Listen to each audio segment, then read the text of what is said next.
Shalom saudara, pernah tidak mendengar peribahasa yang berkata, ada uang, abang disayang, nggak ada uang, abang melayang. Nah, peribahasa ini sudah saya dengar sejak saya masih di bangku SD, jadi udah lama banget ya. Tapi sepertinya peribahasa ini masih relevan sampai hari ini. Dan inilah yang kita namakan sebagai relasi rasa transaksi. Dan saudara, Amsal pun memperingatkan kepada kita bahwa kebanyakan hubungan itu transaksional seperti ini. Amsal 19 ayat 6 dan 7 berkata, banyak orang mengambil hati orang dermawan, setiap orang bersahabat dengan si pemberi. Tapi orang miskin dibenci oleh semua saudaranya, apalagi sahabat-sahabatnya. Mereka menjauhi dia.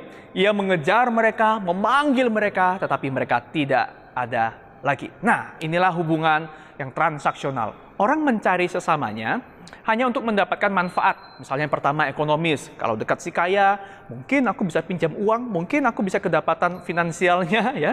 Atau secara sosial, wah kalau ikut dia sepertinya aku berasa kastaku ikut naik. Aku lebih percaya diri. Atau emosional, ada rasa aman nih kalau dekat-dekat dia, soalnya dia punya pegangan. Nah, tapi saudara, karena hubungan seperti ini, asasnya adalah manfaat, ketika orang ini menjadi miskin dan kehilangan kegunaannya tadi secara ekonomi, sosial, emosional, ia akan dijauhi dan dihindari oleh orang-orang yang dulu menyebut dirinya sebagai teman. Dan kita tahu bahwa mereka sebenarnya dari dulu pun tidak pernah benar-benar menjadi teman. Ini ialah yang dinamanya hubungan transaksi. Tapi Amsal memberitahu kepada kita bahwa tanda dari sahabat yang sejati, Amsal 17 ayat 17, seorang sahabat itu menaruh kasih setiap waktu dan menjadi saudara dalam kesukaran.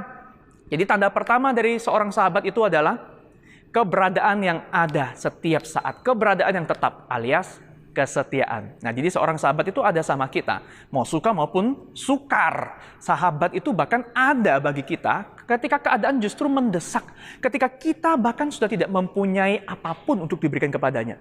Jadi bagi seorang sahabat, engkau itu bukan alat untuk mendapatkan sesuatu. Engkau disayang karena engkau adalah dirimu, saudara. Dan kesetiaan ini, saudara, selalu melibatkan yang namanya keberadaan, kehadiran.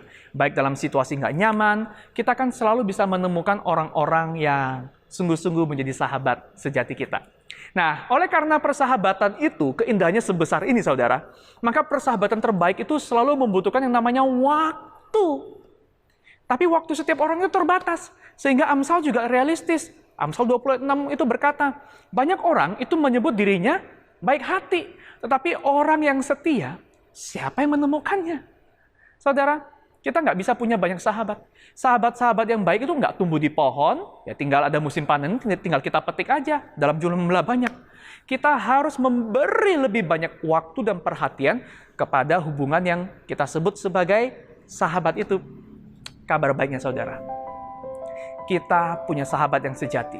Dan kita punya model, patron tentang kesetiaan dari seorang sahabat. Tuhan Yesus ketika menapaki jalan salib, saudara, ia sendirian. Ketika ia mengalami neraka di dalam jalan salib, ia tidak mundur sedikit pun karena semua ia lakukan karena kita. Dia menyebut kita sahabat dan salib adalah buktinya. Saudara, puji Tuhan jika kita punya sahabat yang demikian. Dan kini renungkan, apakah kita juga punya sahabat-sahabat di sekeliling kita? Bagaimana saudara bisa lebih dengan sengaja, intensional, memperdalam hubungan persahabatan yang saudara sudah miliki? Dan kita perlu memberi waktu lebih banyak untuk hubungan yang seperti ini. Mari kita belajar dari Tuhan Yesus, menjadi sahabat, bukan karena manfaat. Melainkan persahabatan tentu akan memberi manfaat, tetapi bukan demi manfaat. Sahabat itu selalu ada, setiap saat. Ia setia. Mari saudara, kita berdoa. Tuhan, pertama kami mengucap syukur jika ada kualitas persahabatan yang kami miliki dalam relasi kami. Dan hari ini kami berdoa, ajarlah kepada kami untuk punya kualitas persahabatan seperti yang Engkau berikan kepada kami, seperti yang Engkau ajarkan kepada kami. Kami mau setia, kami meluncurkan waktu, perhatian, kasih kami kepada sahabat-sahabat kami.